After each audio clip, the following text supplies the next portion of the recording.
warahmatullahi wabarakatuh. Perkenalkan, kami dari kelompok 9. Sabar.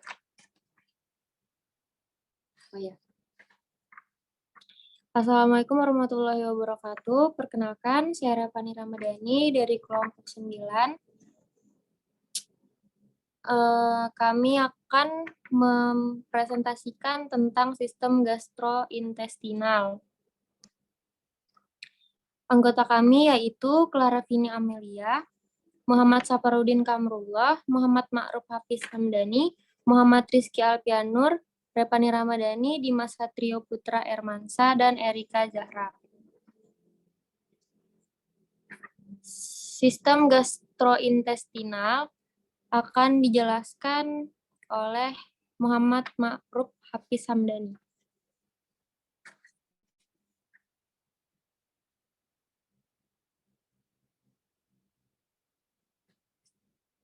Sistem gastrointestinal atau sistem pencernaan merupakan saluran yang memanjang dari mulut hingga ke anus.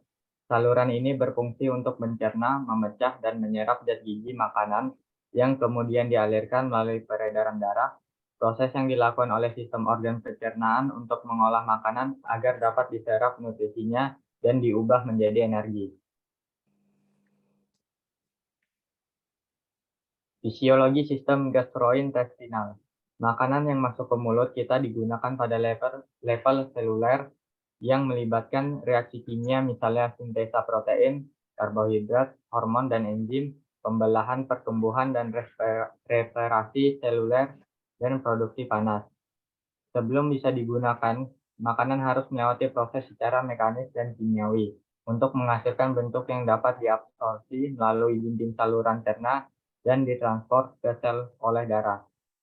Pembahasan tentang fisiologi sistem pencernaan dapat dengan pendekatan pembahasan berdasarkan fungsi sekresi, digesti, motilitas, absorpsi, dan defekasi, dan pendekatan per ragio dari mulut sampai ke anus. Materi selanjutnya akan dibacakan oleh teman saya, Muhammad Saparudin Kamrullah.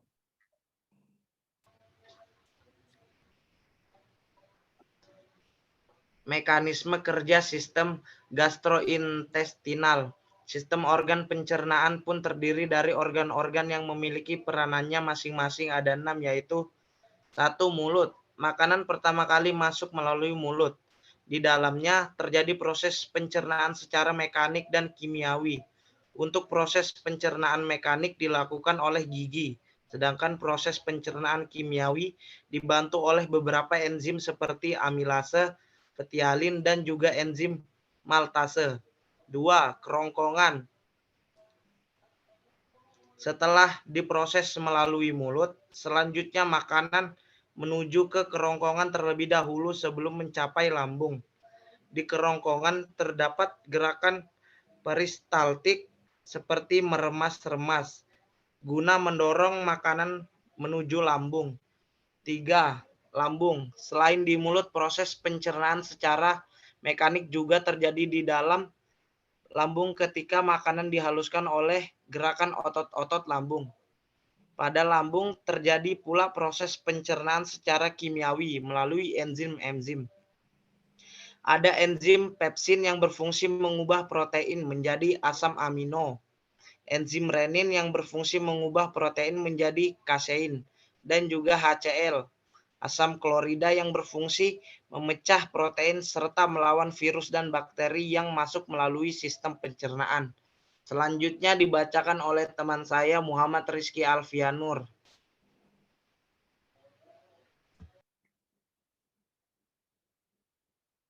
Yang keempat, usus halus. Dari lambung, makanan yang sudah diproses di lambung menuju usus halus. Usus halus terdiri atas 3 bagian, yaitu duodenum, yaitu usus 12 jari, jejunum, usus kosong, dan ileum, usus penyerapan. Di usus halus ini, makanan kembali diproses secara kimiawi yang dibantu oleh enzim-enzim dari pankreas, empedu, dan hati, seperti tripsin, amilase, maltase, sukrase, laktase, dan lipase. Yang kelima, usus besar. Setelah dinutrisi diserap di usus halus, Sisa-sisa makanan mengalami pembusukan di dalam usus besar. Selain pembusukan, di dalam usus besar juga air diserap sehingga sisa-sisa makanan siap diubah menjadi feses atau kotoran. Yang keenam, rektum dan anus. Feses akan disimpan di dalam rektum sebelum dikeluarkan lewat anus. Di rektum, sensor di sana akan mengirimkan sinyal ke otak untuk memutuskan apakah feses perlu dikeluarkan atau tidak. Setelah itu, feses yang siap dibuang akan dikeluarkan melalui anus. Otot anus berfungsi untuk menahan dan menjaga feses agar tidak keluar dari rektum sebelum saatnya. Materi selanjutnya akan dibacakan oleh teman saya, yaitu Clara Vini Amalia.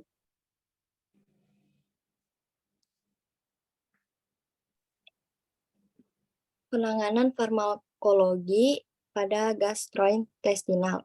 Penggunaan obat lansoprazol untuk peradangan yang diakibatkan reflux cairan lambung atau asam lambung, dengan penanganannya dengan penghambatan produksi asam lambung. Penggunaan pada obat omeprazol sama dengan lansoprazol, di mana penanganan dengan penghambatan pompa proton yang dapat mengurangi produksi asam pada lambung. Penanganan dengan pemberian obat ranitidin yang merupakan golongan antagonis reseptor H2, di mana obat-obat ini menepati reseptor histamin H2 secara selektif di permukaan sel-sel parietal sehingga sekresi asam lambung dan pepsin sangat dikurangi.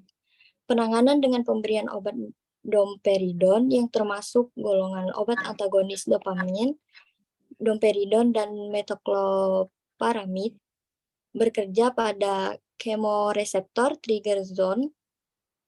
Domperidon merupakan obat yang digunakan pada muntah akibat dispepsia fungsional. Selanjutnya materi akan dibacakan oleh teman saya, Dimas.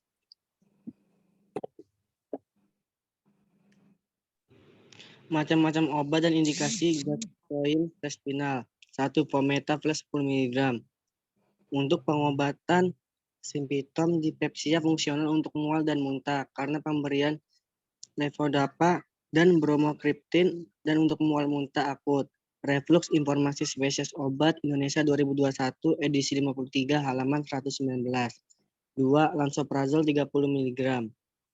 Ulcus duodenum, ulcus gester, jinak, esophagitis, reflux informasi spesies obat Indonesia 2021 edisi 53 halaman 217. 3. Omeprazol 20 mg. Ulcus duodenum dan ulkus lambung, ulkus atau erosi pada lambung dan duodenum yang disebabkan oleh AINS. Eradikasi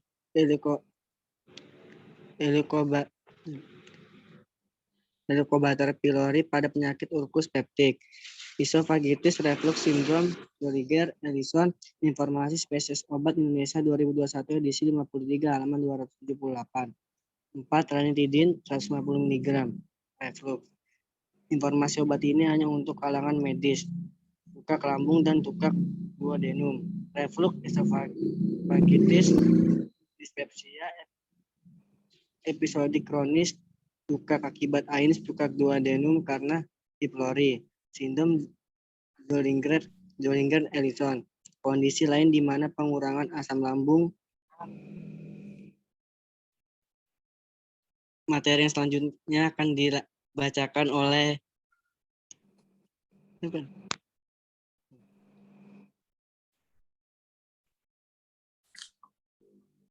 Muhammad Rizky Alpianur.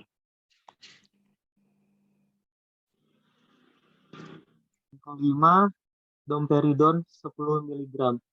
Indikasinya untuk pengobatan sitosom dispepsia fungsional, untuk mual dan muntah karena pemberian levodopa dan bromokriptin, dan untuk mual muntah akut. Yang keenam, di atas.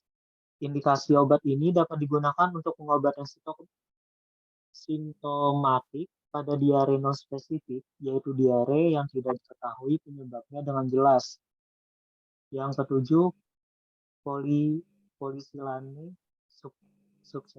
suspensi. Indikasi obat ini digunakan untuk mengurangi gejala yang berhubungan dengan kelebihan asam lambung, gastritis, tukak lambung, tukak usus 12 jari, dengan gejala-gejala seperti mual, nyeri lambung, nyeri ulu hati, kembung, dan perasaan penuh pada lambung. Yang ke-8, zinc. Indikasi obat ini digunakan untuk membantu memperkuat sistem kekebalan tubuh dan mengatasi defisiensi zinc pada kasus diare. Yang ke-9, imodium. Indikasi dari obat ini adalah untuk diare akut dan kronik. Obat diare yang bekerja dengan memperpanjang waktu transit isi saluran cerna, menurunkan volume feses, meningkatkan viskositas dan kepadatan feses, dan menghentikan kehilangan cairan pada elektrolit. Selanjutnya akan dibacakan oleh teman saya, Ricky.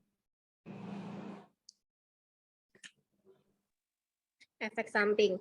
Efek samping gastrointestinal dapat berupa anoreksia, mual, muntah, diare terkait Clostridium difficile, enterokolitis, lesi inflamasi pada anogenital, dan esofagitis. Baik, sekian presentasi dari kelompok kami. Jika ada salah, mohon dimaafkan. Wassalamualaikum warahmatullahi wabarakatuh. Selesai.